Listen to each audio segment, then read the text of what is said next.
എന്ന് പറഞ്ഞു. അപ്പൊ അത് പറയാണ്, ആ അത് ഏതായാലും നന്നായിട്ടോ, അത് ഇവിടെ തന്നോളൂ എന്ന് പറഞ്ഞു. അപ്പൊ ഈ പ്രഭു പറയാണ്, അമ്മയുടെ പാദസര അത്. അപ്പൊ കണ്ടറിയാം, ഇത്ര പ്രായമുള്ള അമ്മ അത്രയും കലക്കം പാദസരയുടെ ഒരു വഴിയില്ല, ദന്തസൂത്രമാണ്. അദ്ദേഹത്തിന് ഓൾറെഡി ആളെ മനസ്സിലായിട്ടുണ്ട്. അപ്പൊ ലളിത പറഞ്ഞു, അപ്പൊ എന്റെന്ന് പറഞ്ഞാൽ തരില്ലെന്നറിയ, ഈ പ്രായമുള്ളപ്പോ ഞാനപ്പോ ഇതൊക്കെ ഇട്ടിട്ട് അലങ്കരിച്ച് നടക്കണം. അല്ല സ്വാമി, ഇത് എന്റെ മരുമോളുടെയാണ്, അപ്പൊ ഞാൻ കൊണ്ടു കൊടുത്തോളാം അവൾക്ക്. അപ്പൊ പറഞ്ഞു, മരുമോളോട് ഇവിടെ വരാൻ പറയോ, ഞാൻ കയ്യിൽ കൊടുത്തോളാം കേട്ടോ എന്ന് പറഞ്ഞു. അപ്പൊ പറഞ്ഞു, മരുമോൾക്ക് ഇങ്ങോട്ട് വരാൻ പറ്റില്ല, ഇഷ്ടം പോലെ പണിയുണ്ട് വീട്ടില്. പിന്നെ ഈ പാദസരം അവളുടെ ഭർത്താവ് അവൾക്ക് കാലിൽ ഇട്ട് കൊടുത്തതാണ്. അപ്പൊ അത് അത്രയും പവിത്ര, അത്രയും വിലപ്പെട്ട സാധനമാണ്. അപ്പൊ അതുകൊണ്ട് അവൾക്ക് വരാൻ പറ്റാത്ത കാരണം വീട്ടിലെ പണികളൊക്കെ ഒരുപാടുണ്ട്. അപ്പോ അത് നഷ്ടപ്പെട്ട കാര്യം ഭർത്താവ് ഇപ്പൊ അറിഞ്ഞിട്ടില്ല. അപ്പൊ രാത്രി കഴിഞ്ഞിട്ടേ ഉള്ളൂ. അപ്പൊ അത് ഭർത്താവ് ചീത്ത പറഞ്ഞാലോ, അതുമല്ല ഇങ്ങനെ ചിന്ത, അയ്യോ അതെന്റെ കാലിന് പോയില്ലോ എന്ന് പറഞ്ഞിട്ട് ഉറക്കത്തിന് ഡിസ്റ്റർബൻസ് വന്നിട്ടുണ്ട്, ഉറങ്ങിയിട്ടില്ല ശരിക്കും.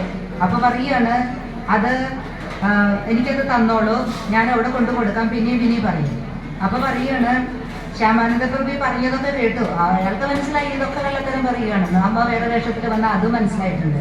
അപ്പൊ പറഞ്ഞു, ഒരു സാധാരണ പെൺകുട്ടി ഇങ്ങനെ ഇടില്ല, ഇവരുടെ മരുമോളാണെങ്കിലും അമ്മ വയസ്സുള്ള അമ്മയാണ്, സാധാരണ പെൺകുട്ടി മരുമോള് ആണെന്ന് പറഞ്ഞു. അപ്പൊ ആ കുട്ടി ഇങ്ങനത്തെ ഇടാൻ സെൻസില്ല. അപ്പൊ ഇതെന്തോ കളവുണ്ട്, തീരുമാനമായി. അപ്പൊ പറഞ്ഞു, പിന്നെ മനസ്സിലോർത്തു, ഗോപസ്ത്രീകൾ പോലത്തെ അങ്ങനത്തെ ആൾക്കാർ ധരിക്കുന്ന ആഭരണമാണ്. പ്രഭു കുറച്ചു വിദ്വാനായിരുന്നു, കുറച്ച് അറിയാവുന്ന കാര്യം. അപ്പൊ പറഞ്ഞു, ഈ ഗോപസ്ത്രീ അല്ലെങ്കിൽ രാധാദേവിയുടെ തോഴിൽമാരിൽ ആരെങ്കിലും ആണോ നിങ്ങളുടെ മരുമോള് എന്ന് ചോദിച്ചു.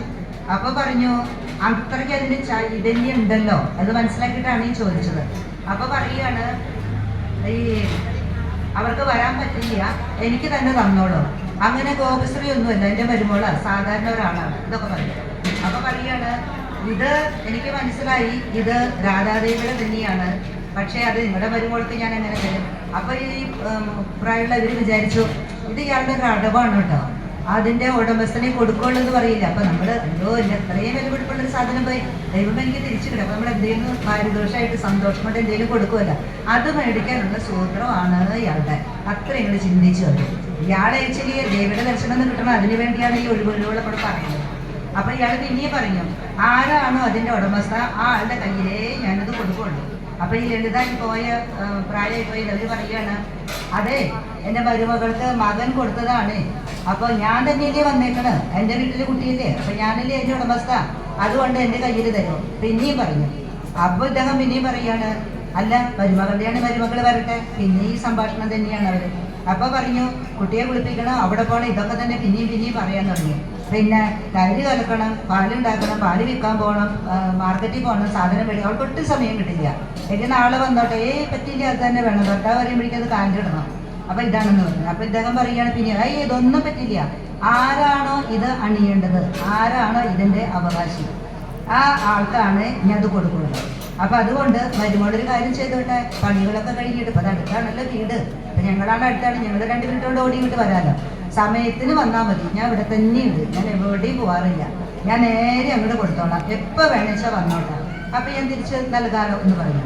അപ്പൊ പറയാണ്, ഈ ലളിത വിചാരിച്ചത് എന്താ, കുറച്ചുകൂടെ ദേഷ്യം പോലെ വരാൻ തുടങ്ങി. ഇത് ആരാന്ന് മനസ്സിലാക്കാതെ ഇയാൾ ഈ സംസാരിക്കണം, ഇത്ര വലിയ കാട് കയറേണ്ട വല്ല ആവശ്യമുണ്ടോ, ഞാൻ മര്യാദക്ക് ചോദിച്ചാൽ അതുകൊണ്ട് തന്നാ പോരെ. അപ്പൊ ഈ സൂത്രത്തിൽ ഇവര് ഈ തോഴി ഇങ്ങനെ വേഷം മാറി വന്നത് അറിഞ്ഞിട്ടില്ല എന്നാണ് ഇവര് വിചാരിക്കുന്നത്. അപ്പൊ ഇത് കേട്ടപ്പം പിന്നെ പറയാണ്, പിന്നെ എന്താ ഇത്ര പിടിവാശി കാണിക്കണത്, ഇപ്പൊ ഇവർക്ക് ഈ ലളിത വന്നിരിക്കുന്ന ഇവർക്ക് വേഷം മാറിയാണെങ്കിൽ അവർക്ക് കുറച്ചുകൂടെ ദേഷ്യം വരാൻ തുടങ്ങി. അപ്പൊ പറഞ്ഞു, താങ്കളിപ്പോ ഇത് ചെയ്യുന്നത് ഇത് കിട്ടാൻ വേണ്ടിയിട്ട് തന്നെയല്ലേ, അപ്പൊ എന്താ ഇപ്പൊ ഞാൻ തരാലോ, നിങ്ങൾക്ക് പൈസയിലേ ആവശ്യമുള്ളൂ, ഞാൻ തരാലോ, പിന്നെ എന്തിനാ എന്റെ മരുമോളെ നടക്കുന്നത്, ഇത്രയും ഈ വാക്കൊക്കെ എന്തിനാ സംസാരിക്കും, ഇത്രയും നമ്മൾ പറയില്ലേ കാര്യത്തിൽ എന്തിനാ ഇപ്പൊ ഇത്ര മാത്രമേ സംസാരിക്കണത്, അത്യാവശ്യം കാര്യം പറയാൻ വന്ന കാര്യം നടന്നു പോവുക. പക്ഷെ പ്രഭു ഈ അവിടുത്തെ നോക്കുന്ന ആള് ഇത്രയും പറയാൻ കാര്യം ഇവര് കൊണ്ടുപോയി പോവുകയുള്ളെന്ന രീതിയിൽ നിൽക്കുകയാണ്, ഇദ്ദേഹമാണെ കൊടുക്കില്ല എന്ന രീതിയിൽ. പക്ഷെ അത് രണ്ടുപേരും അത്ര കാണിക്കുന്നില്ല, പക്ഷെ സംസാരം കൊണ്ട് അത് വരുന്നുണ്ട്. അപ്പൊ ഇതെല്ലാം കഴിഞ്ഞിട്ട് പിന്നെ പറഞ്ഞു, നിങ്ങൾക്ക് എന്താ വേണ്ടത് വെച്ചാൽ ഞാൻ തരാലോ, പൈസ എത്രയാ വേണ്ട അതാ ചോദിച്ചോളൂ, എന്തിനാ പോയി പഠിക്കണം, ഇത്ര സംസാരം ഉണ്ടാക്കണം, എൻ്റെ ഇത്ര സമയം പോയില്ലേ, എനിക്ക് എത്ര 100 കൂട്ടം പണി എനിക്ക് ചെയ്യാനാണ്, ഒരുപാട് സഹായിക്കാനുള്ളത്, ചെറിയ കുട്ടികളൊക്കെ ഉണ്ടാവും. അപ്പൊ പറയാണ്, ഇദ്ദേഹം ചിരിച്ചു, എന്നിട്ട് പറയാ, അമ്മ എനിക്ക് ഒരു പാരിതോഷവും വേണ്ട കേട്ടോ, ഒരു എനിക്ക് സമ്മാനങ്ങളും വേണ്ട, എനിക്ക് ഈ പാദസരം ആരുടെയാണോ ആ അണിയുന്ന ആളുടെ പാദം ഒന്ന് കണ്ട് നമസ്കരിക്കണം, ഇത് മാത്രമേ എനിക്ക് ആഗ്രഹമുള്ളൂ. ഇദ്ദേഹം വിദ്വാനാണ്, ഇദ്ദേഹത്തിന് മനസ്സിലായിട്ടുണ്ട് ആരുടെ എന്നുള്ളത്. അപ്പൊ ഇത് കേട്ടപ്പോ പറയാണ്, അത് പറഞ്ഞു ഒന്ന് നമസ്കരിച്ച് അവിടെ ഇങ്ങനെ നമസ്കരിക്കുകയാണെങ്കിൽ അപ്പൊ ഇവര് ചോദിക്കുകയാണ്, അല്ല അവളുടെ കാല് നമസ്കരിക്കണതിന്റെ വരുമ്പോണ്ടെന്ന് നിങ്ങളിപ്പോ പറയുന്നു, അപ്പൊ അവിടെ ആര് വൃന്ദാവനേശ്വരി രാധയോ? അപ്പൊ ഇവരൊന്നും കൂടെ ചോദിക്കാൻ തുടങ്ങി. ശരിക്കും സത്യം പുറത്ത് വന്നു. അപ്പൊ ഈ പ്രഭു ചോദിച്ചു, അല്ല ഇപ്പൊ ഈ പറഞ്ഞ കാര്യം വൃന്ദാവനത്തിലെ രാധ അല്ലെന്ന് അമ്മയ്ക്ക് പറയാൻ പറ്റുമോ എന്ന് ചോദിച്ചു. ഇവർ തമ്മിലുള്ള തർക്കങ്ങളാണ് ഇവിടെ പറയുന്നത്. അപ്പൊ ലളിതയ്ക്ക് മനസ്സിലായി ഈ ശ്യാമാനന്ദ പ്രഭു ചില്ലറക്കാരനല്ല, വെറുതെ ഒരു അടിച്ചു വരെ നിൽക്കുന്ന ആളല്ല. അപ്പൊ മുഖത്തേക്ക് നല്ലോണം സൂക്ഷിച്ചു നോക്കി. അപ്പോ അദ്ദേഹം നല്ലോണം ചിരിച്ചു. എന്നിട്ട് ആ മുഖത്തേക്ക് തന്നെ രണ്ടുപേരും നോക്കി നിന്നു. അപ്പൊ പറയാണ്, അതെ ഈ പാദസരം രാധയുടെ ആണെന്ന് എനിക്ക് നല്ലോണം മനസ്സിലായി കേട്ടോ. എന്നിട്ട് പറയാണ്, ഇത് രാധാദേവിയുടെ തോഴിയല്ലേ ഈ വന്നേക്കുന്നത്, ലളിതയായിട്ട് അഭിനയിച്ചു വന്നതിൽ എന്തിനാ ഈ അഭിനയം? ഇപ്പൊ രണ്ടാളും, ഒരാൾ സൂത്രം കാണിച്ചു, മറ്റേ സൂത്രം, അപ്പൊ രണ്ടാളും അങ്ങോട്ടും ഇങ്ങോട്ടും തിരിച്ചറിഞ്ഞു. അപ്പൊ പ്രഭു പറയാണ്, ലളിത സഖിക്ക് അടിയന്റെ വിനീത നമസ്കാരം. ആദ്യം ഇങ്ങനെയാണ് പറയുന്നത്, ലളിത സഖി, അത് കൂട്ടുകാരിയാണ്, ഇവിടെ അമ്മ വേഷത്തിൽ വന്നെങ്കിലും ഞാൻ നിങ്ങളെ തിരിച്ചറിഞ്ഞു. അപ്പൊ അതാണ് ഇവിടെ ദേവിയുടെ പാദസേവ ചെയ്യുന്ന തോഴിമാരിൽപ്പെട്ട ആ ലളിതയ്ക്ക് ഞാൻ നിങ്ങളെ നമസ്കരിക്കുന്നു, അതാണ് പറഞ്ഞത്.